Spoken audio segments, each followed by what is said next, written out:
laying water pipes along the street. As they're digging, they're coming across more graves, more bones. So they gather them and put them together. Not knowing, remember there was no DNA testing, so they had no idea who they were. They just assumed they've got to be the remains of the Pilgrims that arrived in 1620, did not make it through the first winter. So the Pilgrim Society, a different group from the Mayflower Society, took charge of building a monument because Elder Thomas Fonts stated that this rock was the rock that they stepped on when they rode ashore on the Shallow. So that sort of became a monument. 1855, we're now beginning to appreciate that a group of people traveled across the Atlantic, arrived with nothing, built a colony that is now a thriving nation. So they want to do something with the bones that they had found and just kind of kept aside. So when they built the original bonnet that the rock was housed in, they put them in a box and kind of put it under the top and left it there, figuring here's the rock, here's the bonnet. The box wasn't sealed, so the bones did not fare well. And in 1920, the original bonnet was destroyed for the new one that was built to celebrate the anniversary of the arrival of the Pilgrims by the Pilgrim Society. The Mayflower Society decided they wanted to do something with the bones.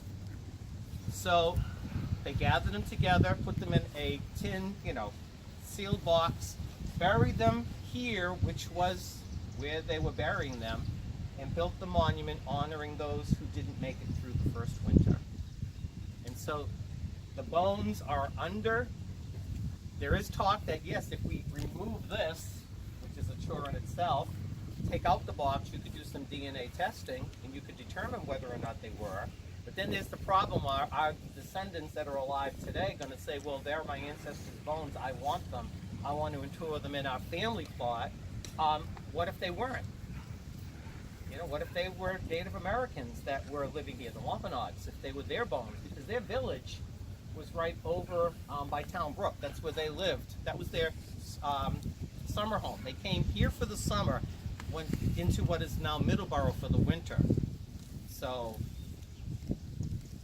that's basically the representation. Okay, a lot of things, as you guys know, it's the meaning that's more important than the actual artifact. And the meaning of these people traveled, they sacrificed their lives to start a new country, new civilization, and this is what we honor here. Thank you.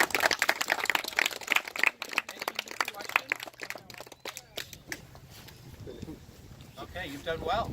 Well, and thank you, Charlie, so much. And the only thing, excuse me, I just wanted to add is it is expected that there are 10 million people in the United States alone who are actually verifiable descendants of the Mayflower Pilgrims.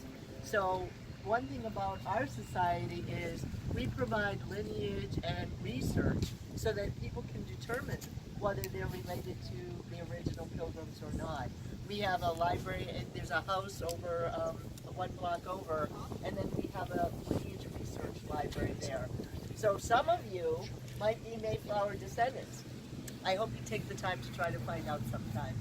So anyway, does anybody have any questions? So Mr. Cortez, we'd like to go ahead with the wreath-laying.